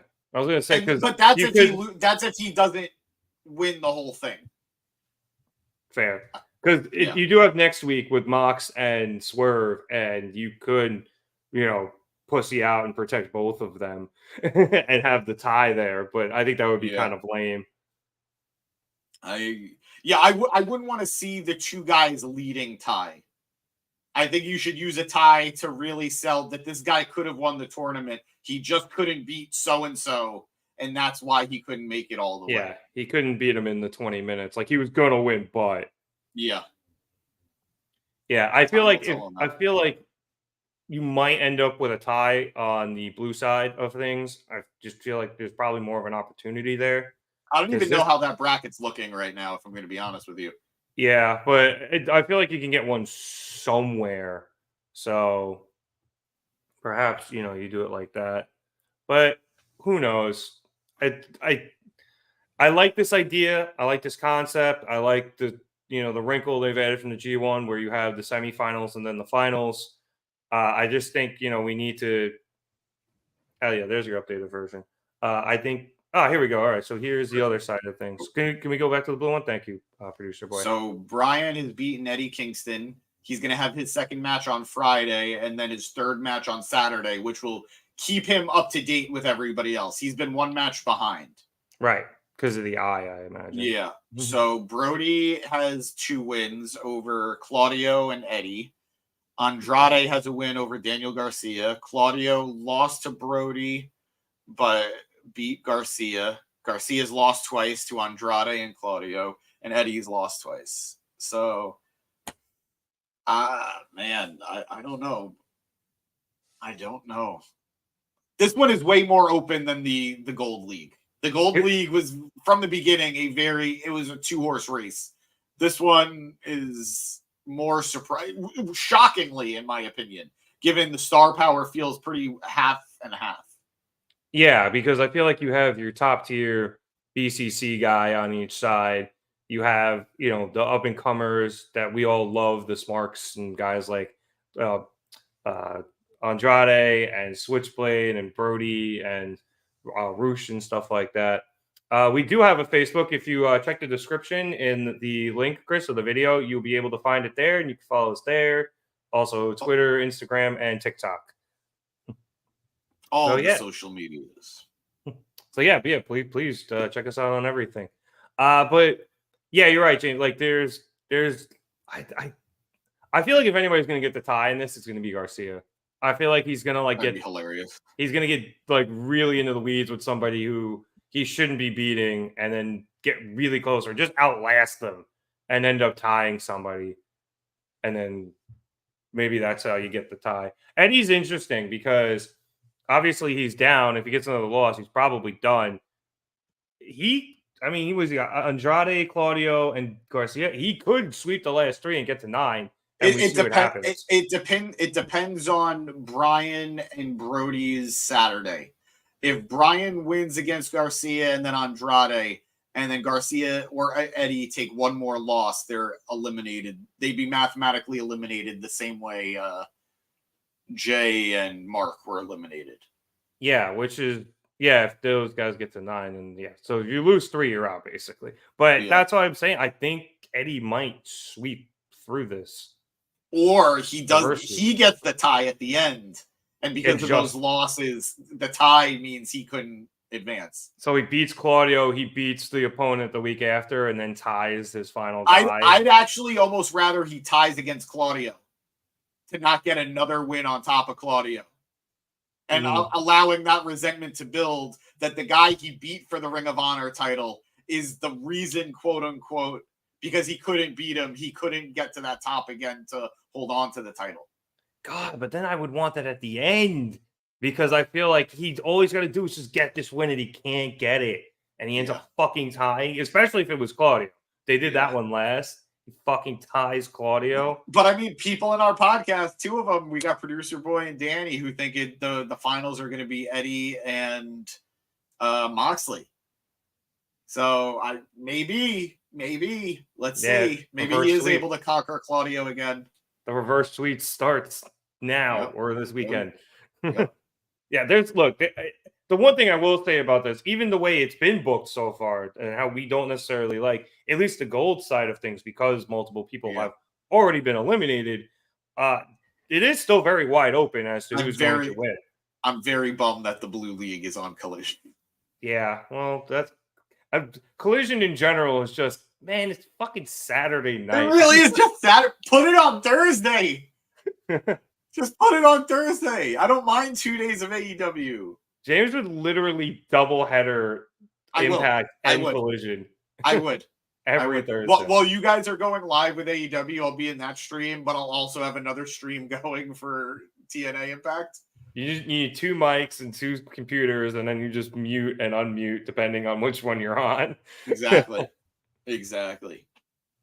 It would be like that. It'd be like that scene in OG Adam West Batman where the commissioner puts him through to Adam West, and they're talking on the phone. Yeah, and he's doing both because they have the phones just pushed up next to each other.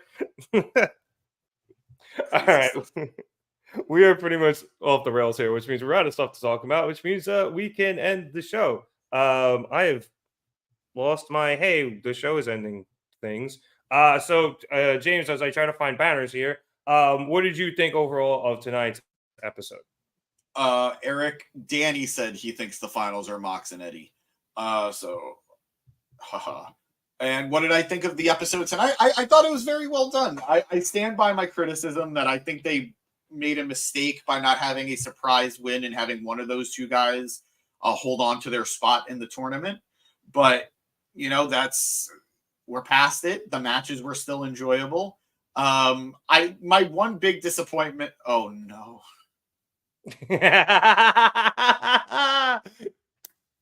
Oh, no. Yes. Oh, God in heaven. Okay. Oh, anyway. that's going to be great. Anyway. I mean, look, I think it's cool that the Von Erichs are coming through. I do think it's obviously to help promote their movie, but it's which looks good. It looks amazing. It looks amazing. Please give me Christian with them. God. Anyway, you were saying. Anyway, I enjoyed the show. I'm disappointed by the booking of the main event with Edge and Christian, and I'm disappointed with the booking of the lack of surprises in the tournament. But overall, it was an enjoyable show. So I'm not going to let a couple of nitpicks ruin my overall enjoyment of the night. And I hope that they don't overcomplicate things moving forward. That's really it. That was the biggest complaint of the night, overcomplication. So as long as we could swerve away from that, I think we'll be good. Yeah, I think that's a good way to put it, overcomplicating things. Obviously, the end of the show with the interferences, plural, that determined the TNT championship. I agree with you wholeheartedly on not necessarily, again, I don't think it's necessarily the way the tournament has been booked. I just think it's the order in which they have done things. It's like a PEMDAS situation. They've just done things out of order. If they had done it in a different order, I think we would all be super duper on board with this, but we'd be even more invested because everyone would still be alive and we would be like, okay, we had the crazy upset. Like, what does this mean for the insert person who got upset here? Yeah. And it would have provided far more talking points. I feel like the air of unpredictability. I need a Copeland. That was not Taz saying it. Yeah, definitely not Taz's voice. Even if that was on the show, it was probably like a can of Coke or something. That's still not Taz. Yeah, no, it was a can of Woo energy drink. No, don't forget. One thing I will say is I do love an air of unpredictability with tournaments. And I think that's where my biggest gripe comes in. Like, everything on the gold side does feel pretty predictable. Especially now. Yeah, especially now. So now things, because it's gone so chalky, they have to kind of do the upsets at the end, where the upsets in the middle, it creates an air of unpredictability. Even if we have a general idea of what may happen, things can change because upsets have happened. Now we're like, even if the upsets do happen, they don't matter because these motherfuckers are out of it. So other than that, I enjoyed all of the matches on the show. I enjoyed all of the promos on the show, and I enjoyed MJF getting hit over the head with a bottle. I thought it was good writing. So I think, despite, like you called them, our nitpicks, I think this was a very good episode of Dynamite. And I think the last few have been because the tournament is carrying them. Yep. The episodes, that is. And, at its heart and soul, AEW has just been a show about really good wrestling. And that's what we've been getting the last few weeks. So I agree. Well said. You can stand on that with them.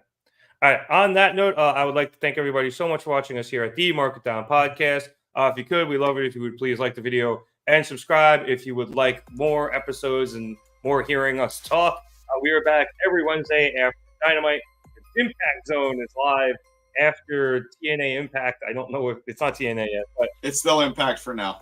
But the Impact Zone will be open on Thursdays after Impact games out there.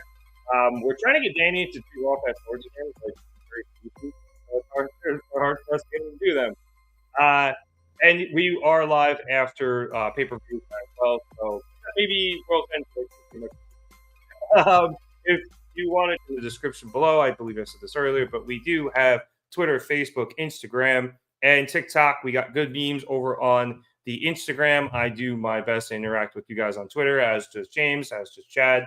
So check us out on those platforms. We'd love to chop it up with you guys there and in the comments here, so we can get some feedback and, just talk some wrestling. Chris, very easy. My name is Dick Cummings. That's James Asante. The previous person who was here earlier was Danny Hernandez. Got producer boy behind the scenes. And for all of us here at the Market Down Podcast, I want to thank you again so much for watching us. And have a good night, everybody. Hopefully, we'll see you again next week.